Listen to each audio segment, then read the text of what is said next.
Bonjour à toutes et à tous, j'aimerais exprimer mon opinion dans ce podcast sur le télétravail, ce merveilleux cadeau de 2021 que le Père Noël a délivré dans sa hotte aux cadeaux empoisonnés. N'oublions pas que le Père Noël est une ordure, petit clin d'œil culturel à un film culte des années 80. Depuis de nombreuses années, je pressentais le chaos que nous sommes en train de vivre, mais je ne pense pas être la seule. Moi, sur un plan divinatoire, à la différence des plus instruits des nations du monde entier, qui ont tissé cette toile d'araignée jour après jour, année après année, en pleine conscience, dans un but unique, celui de se remplir les poches et de réactiver l'esclavage humain. Les peuples de ma génération et la génération d'après-guerre ont été bercés, hypnotisés, endormis, ensuqués à la flûte de Pan, aux neuroleptiques. N'oublions pas que la France occupe la première place dans la consommation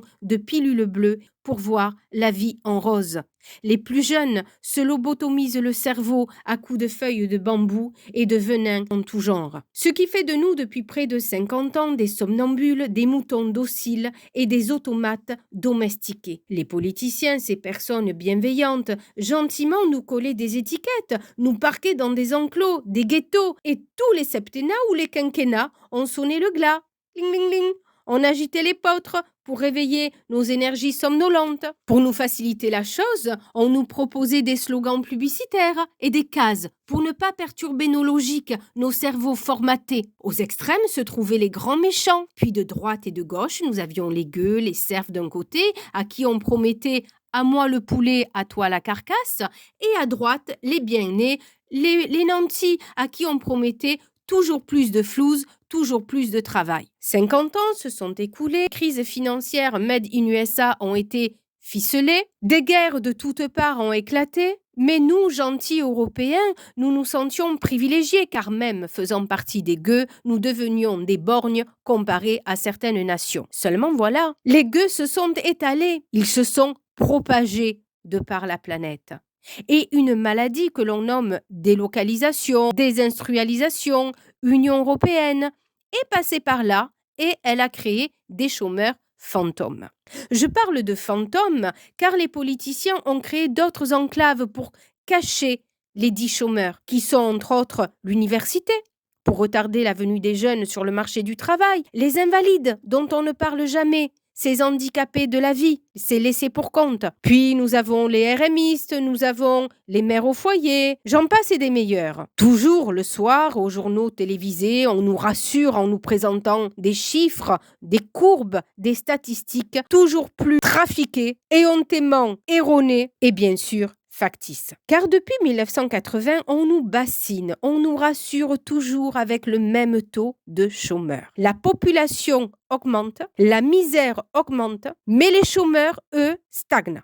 Donc même si nous ne sommes pas tous égaux en intelligence, à un moment donné, il suffit de 2 neurones pour comprendre qu'il y a un problème vis-à-vis des chiffres que l'on nous serine à longueur d'année. Mais le peuple aime être rassuré. Le peuple n'aime pas trop se poser de questions. Le peuple préfère pratiquer la politique de l'autruche. Preuve en est l'expansion encore made in USA du développement personnel. Depuis une quinzaine d'années, vous avez à votre disposition des millions d'hypnoses, de méditations qui pullulent sur la toile. Ces méditations elles-mêmes proposées non pas par des thérapeutes et des psychothérapeutes, mais par des banquiers ou des personnes de bac plus 5, bac plus 6 qui se sont reconvertis dans cette niche car c'est un marché porteur. Surtout, continuons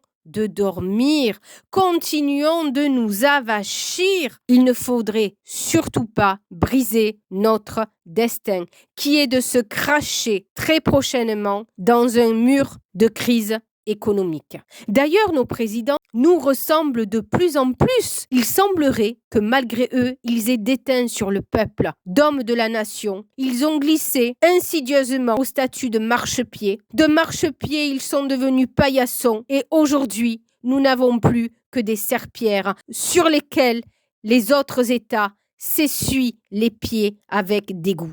La France est devenue la number one en matière d'excuses. La France est devenue un pays sur lequel on crache. Le peuple français se fait cracher à la figure quotidiennement sans réagir, car nous sommes tellement hypnotisés, paralysés dans nos carcasses de lâcheté, d'égoïsme, que nous ne savons plus comment faire pour nous défendre. Car à force de nous rassurer à coups de mensonges d'État, on a fini par vivre à genoux sans même plus s'en rendre compte. Encore aujourd'hui, les médiums qui font les plus grosses audiences sur YouTube sont des joueurs de flûte de Pan.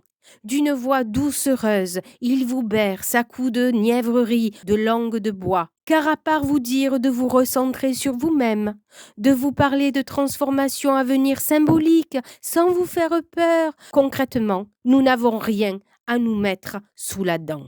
Un peu comme tous ces politiciens qui, à tous, ont bâti un mur de prison vers lequel nous fonçons à vive allure, sauf que. Et c'est là que la justice divine intervient, c'est que ce crash ne va plus concerner les gueux, mais cette fois-ci, ce crash va aussi concerner la classe des privilégiés. Ces étudiants en place avec une tête bien faite, une mallette bien remplie, gentiment, on est en train de s'attaquer de façon mécanique à la troisième couche de la société. Comme un millefeuille, on s'attaque au télétravail. On s'attaque maintenant aux classes aisées, dites privilégiées, en instaurant insidieusement le télétravail. Cette fabuleuse pirouette qui va vous voler vos postes et qui va vous laisser sur le carreau. Car ne vous y trompez pas. Le télétravail est un terme déguisé pour faire des appels d'offres vers d'autres concurrents de l'Union européenne, moins onéreux, plus travailleurs, plus disponibles, peut-être plus jeunes et assurément plus malléables. Et oui, vivre mouton à genoux n'est pas suffisant. Finissons carpette, agonisant, ou relevez-vous et rejoignez le groupe des combattants. Car heureusement, mes amis, il y a des gens qui se sont réveillés et la révolution est en marche. Ces jacobins dignes héritiers de Rousseau et de Voltaire préfèrent rester debout et se relever les manches. Rejoignez la classe des gueux qui, eux, ont déjà tout perdu, sauf leur dignité et leur courage. Et je vous le dis, nous allons gagner. 2022, 2023 sont des années charnières qui vont être très difficiles, mais nous allons gagner. Donc surtout, relevez la tête, relevez les manches et réveillez-vous. C'est pour votre survie que je vous dis ça. Et je vous souhaite de tout cœur mes meilleurs vœux pour cette année 2022.